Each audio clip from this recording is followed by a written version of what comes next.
श्री गुरुवे नमः। न गुरुरधिकं तत्त्वं न गुरुरधिकं तपः। तत्त्वं ज्ञानात् परं न अस्ति तस्मै श्री गुरुवे नमः।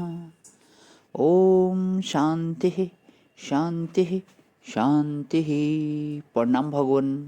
मांडुक्य कारिका प्रवचन व तथ्य प्रकरण से स्वामी श्री अखंडानंद सरस्वती जी महाराज का दिव्य ग्रंथ, जिसमें भगवान पेज नंबर 164 और हमारा जो है अध्याय चल रहा है सृष्टि का मूल तत्व विभिन्न मत जो है। तो बाबा जी कहते हैं कि अगर तुम्हारे अंदर काम करने की शक्ति है तो अपना दुख मिटाओ, अपना दुख मिटाओ उसे। तुम्हारे अंदर प्रेम करने की शक्ति है तो उससे दुख मिटाओ अपना। तुम्हारे अंदर विचार करने की शक्ति है तो अपना दुख मिटाओ उससे। काम करके तो दुख न मिटावें और बढ़ा दें, प्रेम करके दुख मिटाते नहीं और बढ़ा देते हैं। यह जो तुम्हें कर्म की शक्ति मिली है यह मृत्यु पर विजय प्राप्त करने के लिए है। यह मृत्यु पर विजय प्राप्त करने के लिए है। यह जो तुम्हें मन शक्ति मिली है यह विषया शक्ति पर विजय प्राप्त करने के लिए है। यह तुम्हें जो विचार शक्ति मिली है यह द्वैत भ्रम का, अज्ञान का उच्छेद करने के लिए है। लेकिन तुम तो उल्टे ही करते हो। बुद्धि जो है वह और भटका दे, मन और अटका दे, कर्म करके और मौत के पंजे में फंस जाएं।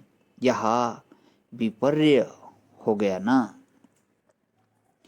अविद्या मृत्युम तितर्व। कर्म करके अपने को देहातीत समझो। मैं देह नहीं हूँ, देह से अतिरिक्त जीव हूँ और मृत्यु से पार हो जाओ। ईश्वर से प्रेम करो और संसार के विषयों से मुक्ति प्राप्त करो। बुद्धि से आत्म तत्व का विचार करो और द्वैत भ्रम को मिटा दो। इसके लिए यह जीवन प्राप्त हुआ है। तो प्राण इति प्राण विदः, यह हिरण्यगर्भ है, यही जगत का कारण है। वस्तुतः यह भी एक कल्पना ही है। कल्पना कैसे है? हिरण्यगर्भ जगत की रचना में बिल्कुल स्वतंत्र है। इसमें क्या प्रमाण है? उसके अंदर तो कर्म की वासना है, कर्म संस्कार है। वह तो स्वतंत्र रूप से सृष्टि नहीं बनाता है। बोले कि तटस्थ ईश्वर ने बनाया। तटस्थ ईश्वर को भला क्या जरूरत पड़ी है कि सृष्टि को बनाने जाए? तटस्थ का जो मजा ही तब तक है जब तक वह तटस्थ रहे। तटस्थ माने क्या होता है? तट माने किनारा। जैसे समुद्र में कभी ज्वार आता है और कभी भाटा आता है, और जो आदमी किनारे बैठा है उसके ऊपर उस ज्वार भाटे का कोई असर नहीं पड़ता। नदी के किनारे बैठे हैं, नदी में कभी फूल माला बह गई और कभी मुर्दा बह गया। अब नदी के किनारे बैठने वाले पर उसका क्या असर है? ऐसे ही यह जो प्रकृति की धारा बह रही है, इसमें दिन पर दिन और रात पर रात बहते जा रहे हैं। इसमें कितने आदमी, पशु पक्षी पैदा हुए और मरते जा रहे हैं, और तुम अपनी जगह पर बैठे तटस्थ देख रहे हो। हमारे एक महात्मा तटस्थ के लिए किनारा कस शब्द बोलते थे।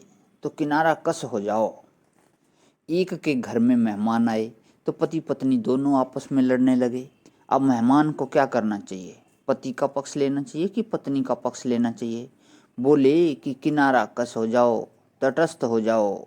पत्नी का लेने पर तो पतियों के मन में शंका हो जाती है कि हमारी पत्नी का पक्ष क्यों लेते हैं, और पति का पक्ष ले लो और फिर दोबारा उस घर में जाओ तो रोटी खाने को नहीं मिलेगी भला।